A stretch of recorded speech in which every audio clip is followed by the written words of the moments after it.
Imagine stumbling through the thick, humid jungles of Panama in the late 1970s. The air is heavy with the sounds of unseen creatures. Then you find it, a body, not just dead, but carved with unnatural precision, organs missing, wounds as clean as a surgeon's scalpel, and not a drop of blood in sight. This isn't fiction.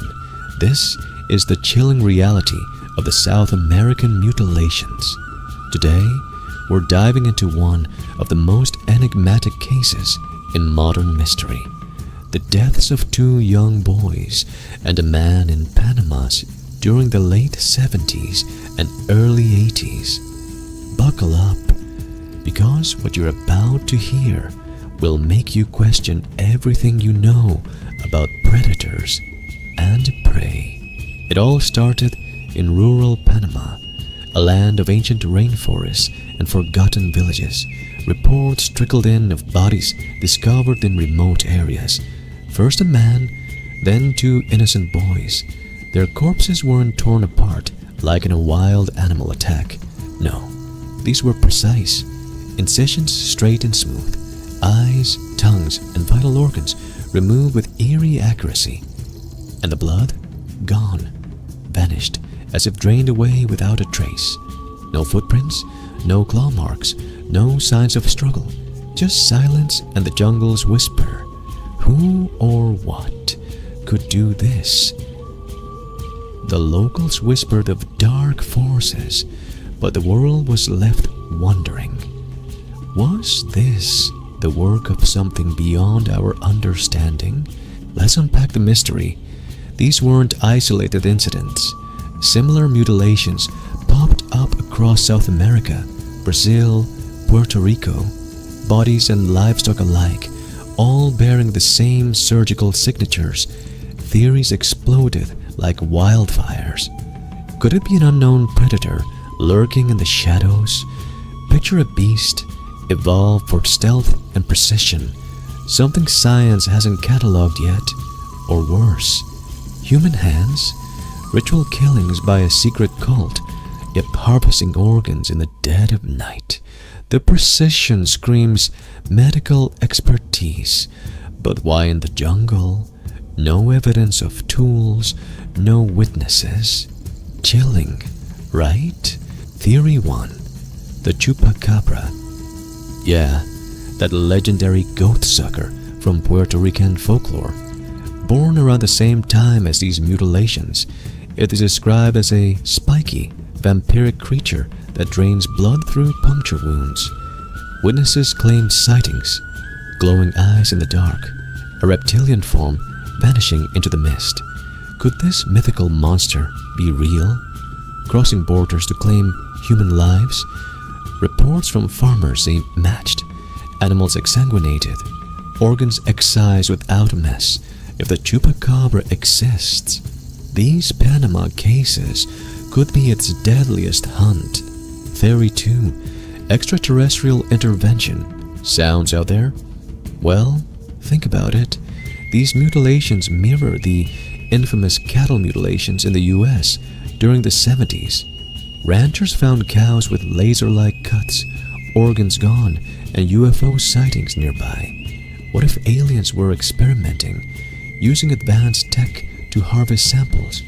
No blood spatter because it's vaporized or teleported away. Government cover-ups, black helicopters. The parallels are too eerie to ignore. In Panama, remote jungles would be the perfect lab for otherworldly visitors. Theory 3. Something even darker. Government experiments gone wrong. Biological weapons testing, black ops harvesting for research. In the Cold War era, anything was possible. Imagine rogue scientists or military units practicing on the vulnerable, leaving bodies as warnings or accidents. No tracks because they cleaned up. Almost. But hold on. Before we spiral into conspiracy overload, let's ground this in reality. Not everything mysterious is supernatural. Logical explanations exist, and they might just solve the puzzle. First, natural predators. Jaguars and pumas are masters of the jungle, but their kills are messy. However, combine that with scavengers, insects, vultures, even bacteria, and wounds can appear surgical after decomposition. Maggots eat soft tissue precisely, leaving clean edges. Blood? It could seep into the soil or evaporate in the heat. The drained look. Just nature's cleanup crew at work. Second, human error in reporting. These cases happened in remote areas with limited forensics. Autopsies might have been rushed or non-existent. Folklore amplifies details. A torn wound becomes surgical in retellings. Media sensationalism. Absolutely. The chupacabra legend exploded from similar animal attacks, turning facts into myth. Third, actual crimes. Organ trafficking was and is a real issue in parts of Latin America. Black market surgeons could operate in secrecy, but the jungle setting, unlikely for profit. More plausibly, ritualistic murders by local groups, though evidence is thin. So science and logic point to earthly causes, predators, decay, and human folly. Case closed? Not quite. Here's where it gets intriguing again. Why this specific organ removal? Eyes, tongues, genitals, mirroring global mutilation patterns, no known animal targets those exclusively.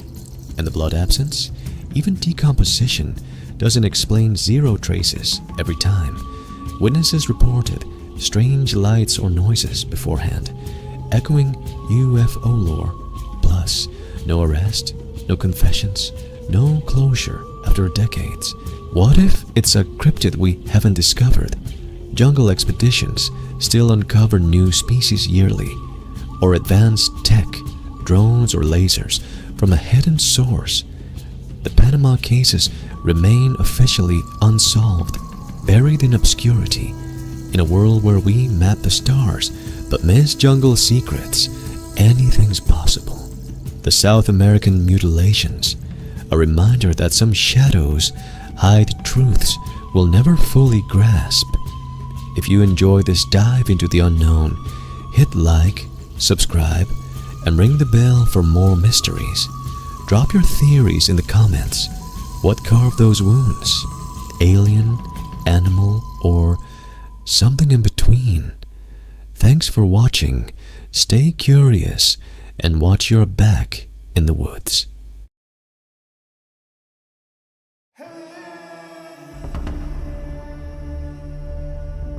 Welcome to Distortions of Normality, where we unravel the threads of reality to explore the mysteries that defy explanation. Today, we're diving into two ancient enigmas that have baffled historians, archaeologists, and adventurers for centuries. From a Persian army swallowed by Egypt's relentless sands to a frozen Himalayan lake guarding the bones of the lost, these stories will leave you questioning the boundaries of what's possible. Buckle up, subscribe, and let's venture into the unknown. Imagine an endless sea of golden dunes stretching beneath a scorching sun in Egypt's western desert. 525 BC, a colossal Persian army, 50,000 strong, marches with unbreakable discipline. Their bronze armor glints like fire, banners snap in the dry breeze, and clouds of dust rise from the hooves of horses and camels. These are the elite soldiers of Cambyses II, the ambitious Persian king who conquered Egypt and now seeks to cement his power by seizing the sacred oracle of a moon hidden deep in the Siwa oasis. Cambyses, crowned pharaoh, stays behind, trusting his commanders to claim victory. But as this mighty force presses deeper into the desert's heart, something unthinkable happens. The entire army, soldiers, weapons, animals, supplies, vanishes. No survivors stagger back. No scouts report their fate. Centuries of searches yield nothing, not a single bone, blade, or broken shield. It is as if the desert itself opened its jaws and swallowed them whole, leaving behind one of history's greatest unsolved mysteries. How does an army of 50,000 disappear without a trace? Armies leave evidence, campsites, footprints, discarded gear. Yet here the sands are silent. Did a monstrous sandstorm, as the ancient historian Herodotus claimed, rise like a tidal wave and bury them in an instant? Or could something more sinister, betrayal by Egyptian guides, an ambush by desert tribes, or a fatal navigational error have led them to their doom? Modern expeditions, armed with satellite imagery and ground-penetrating radar, have scoured the great sand sea, but the desert guards its secrets. In 1996, archaeologists found Persian-style artifacts near Siwa, only to learn they were Roman, centuries too late. What force could erase an entire army so completely? Was it nature's wrath, human treachery, or something beyond our understanding? The sands of Egypt hold their silence, daring us to uncover the truth. What do you think happened to Cambyses' army? Drop your theories in the comments below. Now, picture yourself high in the Indian Himalayas, where jagged peaks pierce the sky and icy winds howl through desolate trails. At 16,000 feet, Rupkund Lake, a frozen, forgotten pool, hides a chilling secret. Beneath its icy surface, hundreds of human skeletons lie scattered, their skulls and bones staring up through the clear waters preserved for centuries. These aren't the victims of a single tragedy. They span centuries, even millennia, from South Asia to the Mediterranean, as if the lake itself collects souls of the lost. Discovered in 1942 by a British ranger, Rupkund, dubbed Skeleton Lake, has gripped the imagination of explorers and scientists. A grueling 5-day trek through treacherous terrain leads to this deadly place, where bitter cold, sudden storms, and thin air make survival a gamble. Local legends whisper of divine wrath, like a tale of King Jasdawal, whose lavish pilgrimage offended the goddess Nanda Devi, unleashing a hailstorm of cricket ball-sized stones. But science tells a stranger story. In 2019, DNA and radiocarbon dating revealed the bones belong to multiple groups: South Asians from the 7th to 10th centuries, and others from the 17th to 18th centuries with genetic ties to Crete and Southeast Asia. Why did people from across continents and centuries converge on this deadly lake only to meet their end? Hailstorm injuries mark some skulls, while others bear signs of avalanches or falls. Could disease, contaminated water, or even ritual sacrifice explain the lack of artifacts? Some even speculate lost scout from Alexander the Great's campaigns perished here, their Mediterranean DNA a haunting clue. Today, climate change melts Rupkund's ice, exposing more remains, while tourists and vandals threaten this fragile site. Yet the central question lingers: what drew these diverse travelers to this remote graveyard, and what force claimed them? Is Rupkund a sacred site, a deadly trade route, or something stranger still? Share your thoughts below, and don't forget to like and subscribe for more mysteries that distort normality. Thanks for joining us on this journey into the unknown. Hit that bell icon to stay updated and check out our other videos for more ancient enigmas. Until next time, keep questioning reality and stay curious.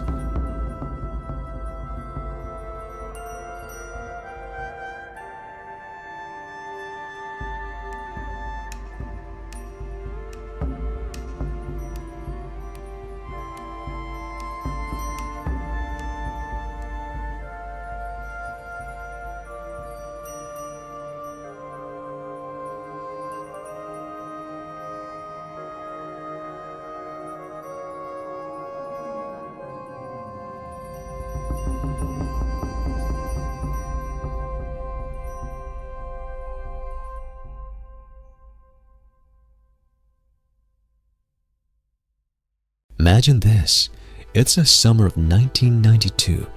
Two fresh high school graduates, full of life and dreams, head home after a night of celebration.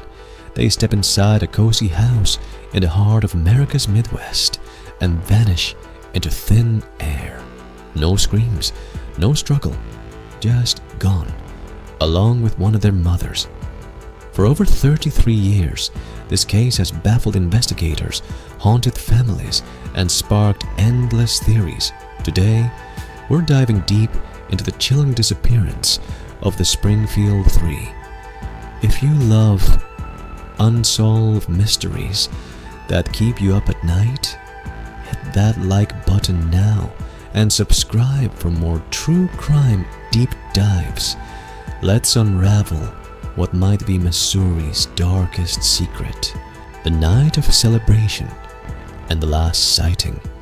It all starts on June 6, 1992 in Springfield, Missouri, a quiet college town of about 140,000 people, known more for its Bible Belt values than its crime. That day, two best friends, 19-year-old Susie Streeter and 18-year-old Stacy McCall, graduate from Kickapoo High School. Susie, described as a free-spirited beauty with long dark hair, a love for makeup, and a job at a local cinema, and Stacy, the bubbly athlete with a bright future, daughter of a prominent local family, are inseparable. They're hitting up graduation parties, laughing, dancing, living their best lives. Susie's mom, 47-year-old Cheryl Levitt, is home alone at 1717 East Delmar Street. Cheryl's a hard-working cosmetologist, recently divorced with a no-nonsense vibe. She's close to Susie, and that night, around 11:15 p.m., she makes her last known phone call to a friend, chatting about painting a dresser. Everything seems normal, mundane even, but plans change. Susie and Stacy had intended to crash at their friend Janelle Kirby's house after the parties, but it's overcrowded. Around 2:15 a.m. on June 7th, witnesses spot the girls at a final party. Then they drive to Cheryl's modest ranch-style home, a safe haven in a quiet neighborhood. Susie's Mazda is parked outside alongside Cheryl's Ford and Stacy's Toyota. The girls slip inside, maybe grab a snack, watch some TV, and that's it. They're never seen again. The eerie discovery, a house frozen in time. Fast forward to the morning of June 7th. Janelle Kirby and her boyfriend show up around 9 a.m., excited for a planned trip to a water park. The front door is unlocked, unusual but not alarming yet. They step inside and call out. Silence. The TV is on, tuned to static or a morning show. Purses are lined up neatly on the stairs. Cheryl's, Susie's, Stacy's, containing over $800 in cash, cigarettes, makeup, medications. Nothing missing. The beds are made, but makeup remover wipes suggest the girls had started unwinding. The family dog, a Yorkie named Cinnamon, is frantic, pacing and whining, as if something's wrong. Outside, all 3 cars sit in the driveway, keys inside. No footprints, no blood, no forced entry. But here's the first chilling clue. The porch light globe is shattered, glass scattered like someone or something knocked it out. Janelle sweeps it up, thinking it's just an accident. Little did she know that might have destroyed key evidence. As more friends and family arrive, panic sets in. They check the answering machine. One message, possibly obscene or threatening, but in the chaos, it's accidentally erased by Susie's brother, Bart. What did it say? A wrong number? Or a taunt from the abductor? The house feels like a snapshot of normal life, interrupted mid-breath. It's as if the women stepped out for a second and never came back. The investigation, clues, dead ends, and red herrings.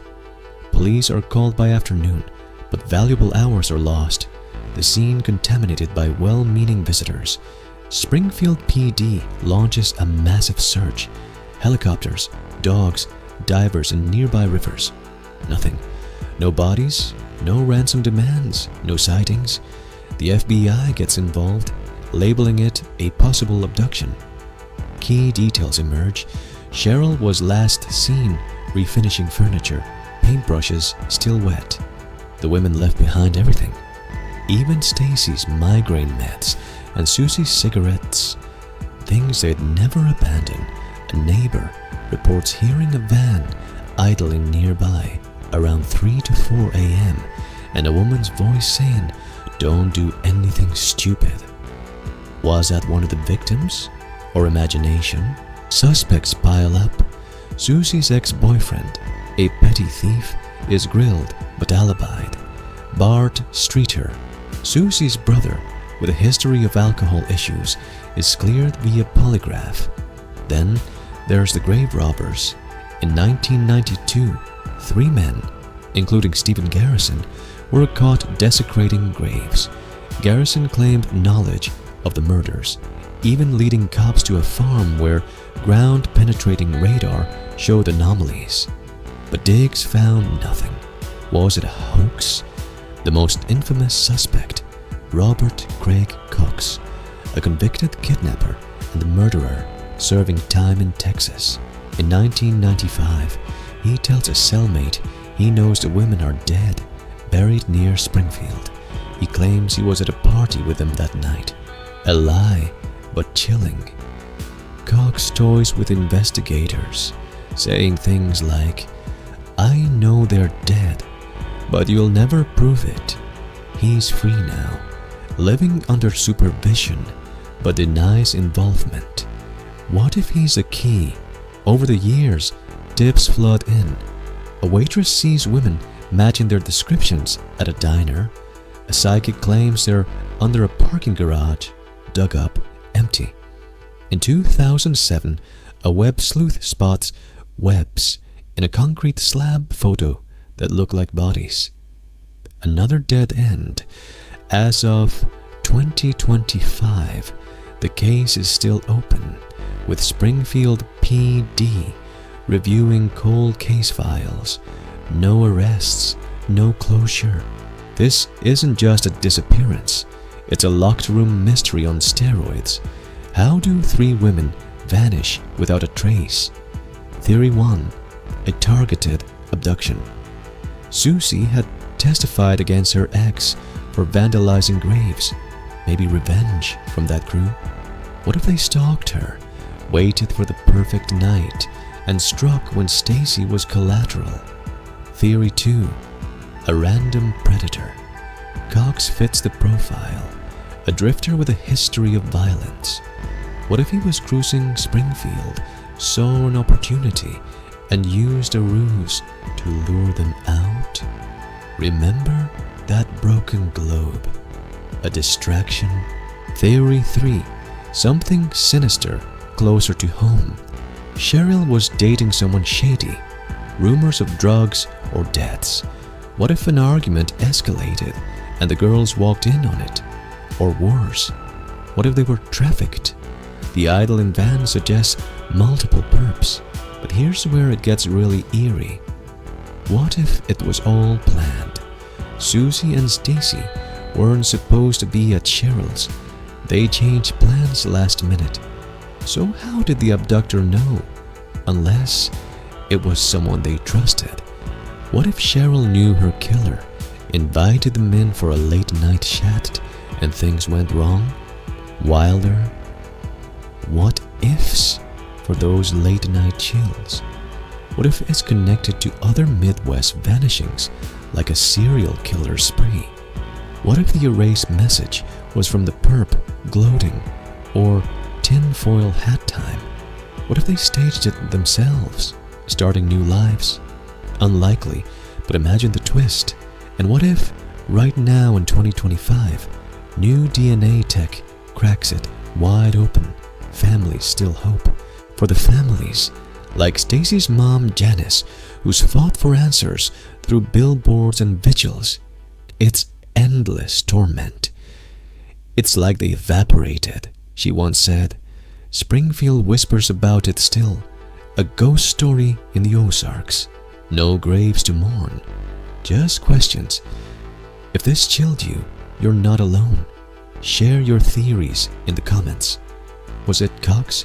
The grave robbers? Something we missed?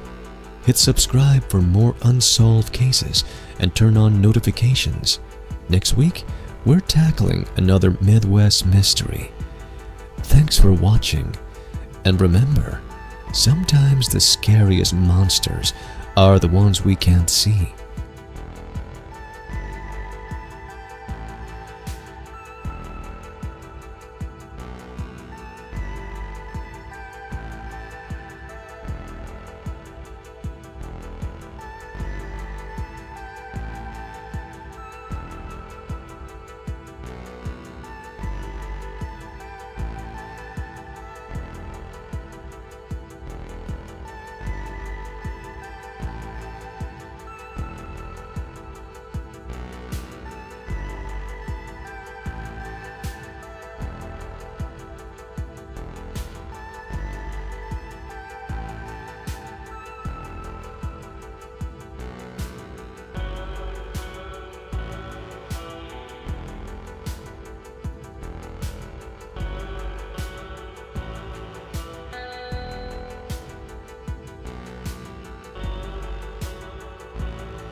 Welcome back to Distortions of Normality, the channel where we dive deep into the world's most perplexing mysteries.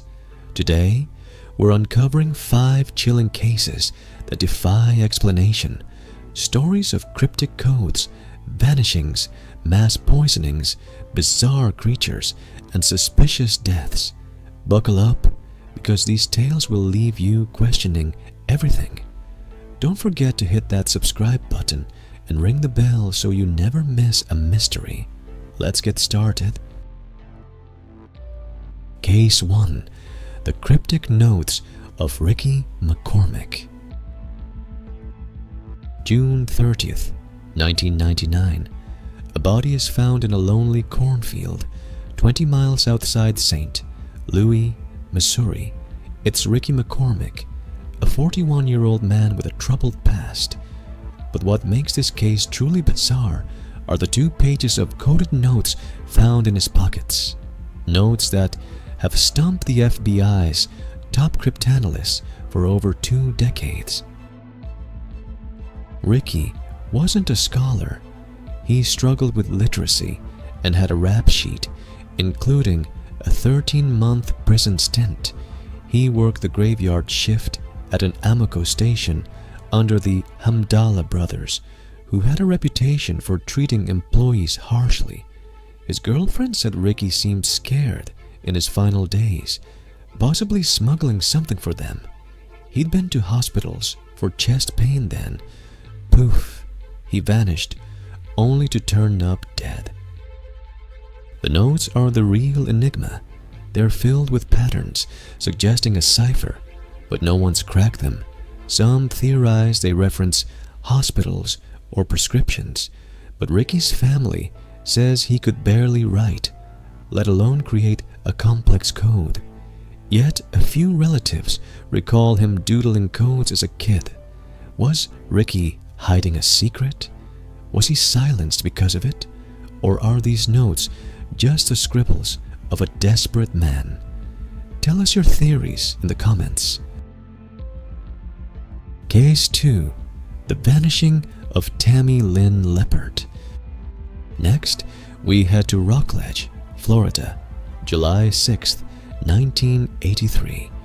Tammy Lynn Leppert, an 18-year-old aspiring actress and model, steps out of her home and is never seen again. Tammy was a rising star with beauty pageant wins since age 4 and a role in Scarface. But after filming, something changed. She grew paranoid, refusing unsealed food or drinks, terrified someone wanted to harm her. A 3-day psychiatric evaluation found no drugs or health issues. Then, on that fateful day, she left with an unknown man, her hair uncharacteristically messy, carrying just a gray purse. Her companion claimed they argued, and he left her at a Cocoa Beach Exxon station. Some reports say she was barefoot, possibly pregnant. Her mother, who passed in 1995, suspected a criminal group targeted Tammy. Others point to Christopher Wilder, a serial killer active at the time, but there's no hard evidence. Was Tammy's paranoia a warning of real danger? Who was the man she left with, and why has no trace of her ever been found? Case 3. The Kosovo student poisoning. Now, we travel to Kosovo, March 22nd, 1990, where nearly 8,000 students fell violently ill in a matter of hours. This wasn't a random outbreak. Symptoms hit like a wave: fainting, convulsions, flushed faces, and burning eyes. Dubbed the mysterious disease, it affected 7,421 Albanian Kosovars over months. Dr. Bernard Benedetti's test pointed to a pesticide like lindane, but the results were never officially accepted. Albanian doctors begged for an international investigation, but Serbian authorities dismissed it, claiming the students were faking for political reasons. Blood samples sent for testing vanished. Witnesses reported strangers entering schools and a mysterious powder on floors. This wasn't random. It felt coordinated. In a region torn by ethnic tensions, was this a deliberate attack to sow fear?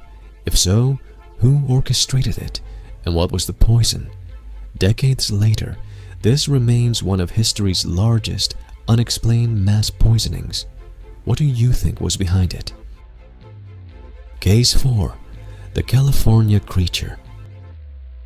November 2015, Los Angeles. Gianna Papunis stumbles across a creature that looks like it crawled out of a sci-fi nightmare. This thing was bipedal, with long legs, a thick neck, and a deformed mouth. It didn't match any known species, no hooves like a goat, no features like any earthly animal. And here's where it gets weirder. UFO sightings were reported in LA around the same time.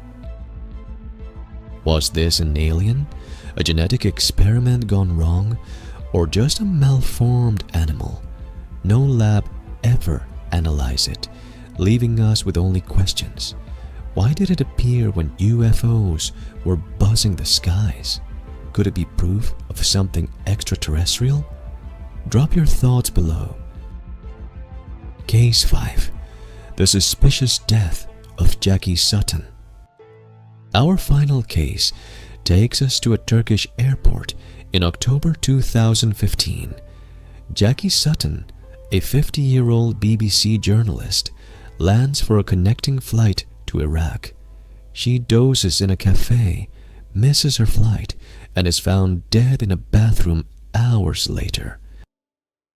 Official reports claim suicide, but the details don't add up. Jackie had 2,300 euros in her suitcase, yet she reportedly cried over not affording a new ticket. 2 Russian women found her body, panicked. Her friends insist she was too vibrant to take her own life over a missed flight. Was Jackie targeted? As a journalist, did she know too much? Foul play is suspected, but no evidence confirms it. Why the inconsistencies? What really happened in that bathroom?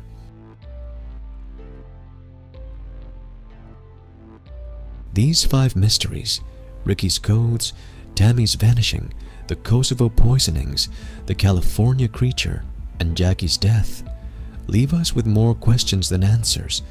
What connects them is the unknown, the shadow of truth just out of reach.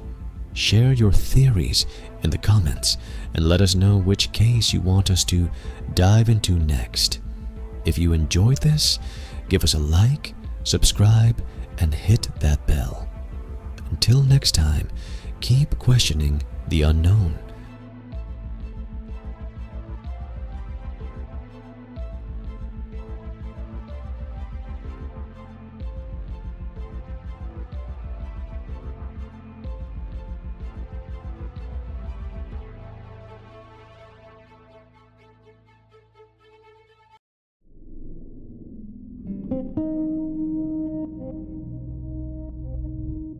Imagine this.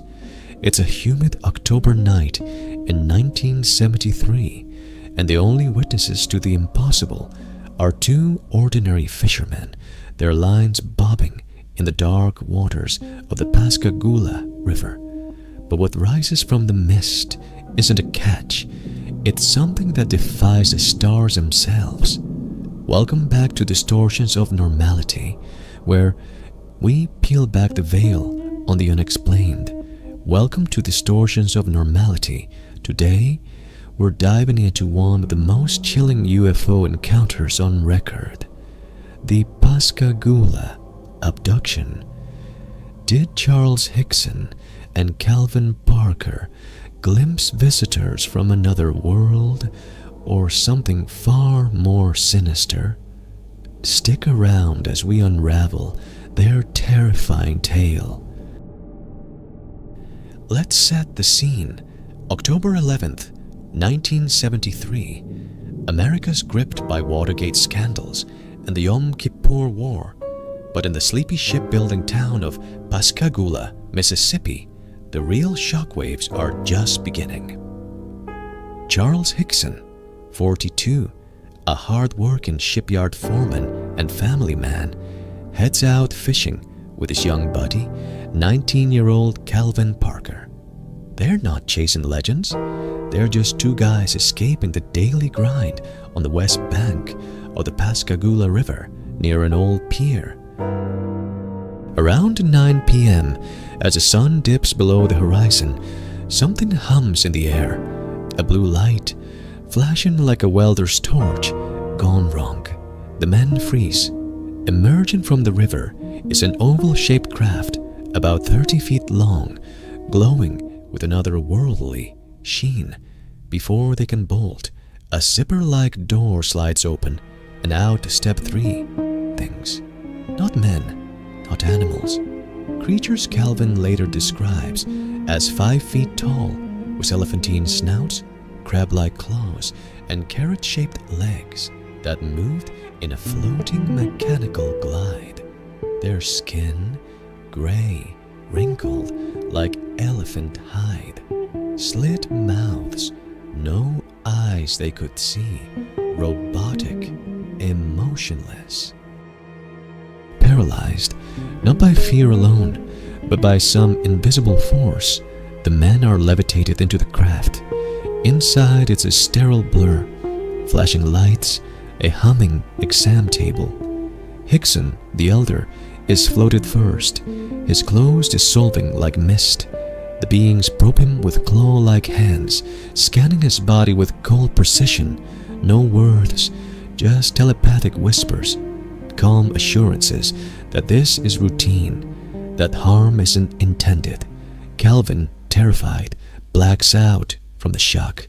When he comes to, Hickson's begging the creatures to let them go, swearing on his life he'll keep their secret.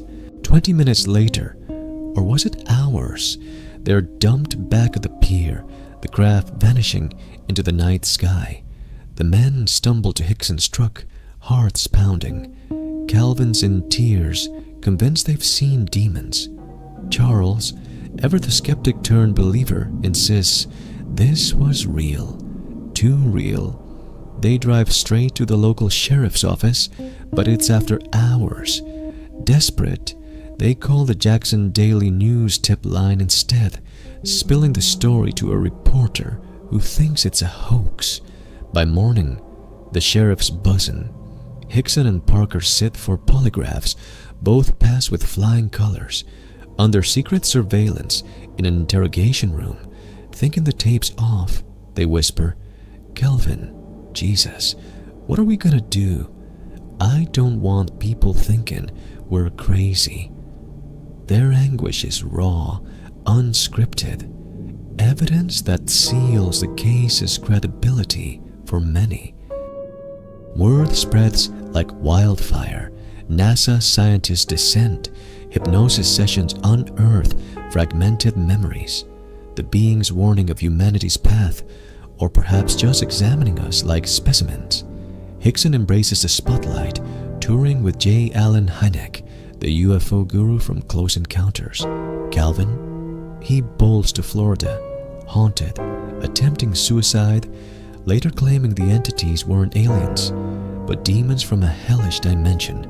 Theories swirl: mass hallucination from swamp gas, a Cold War psyop, or proof we're not alone, probed by Grace with a bureaucratic agenda.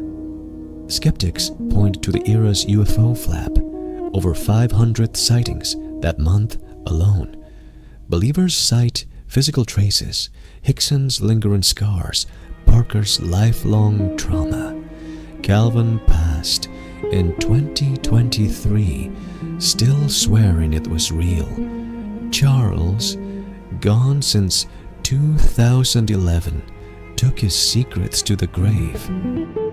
In the end, the Pascagoula abduction leaves us staring at the night sky, wondering if we're the hunters or the hunted. What do you think? Hoax, horror, or harbinger? Drop your theories in the comments below. If this chilled your bones, smash that like button, subscribe for more distortions of the normal, and hit the bell. We've got more mysteries queued up. Thanks for joining the unknown with distortions of normality, sweet dreams, or whatever's out there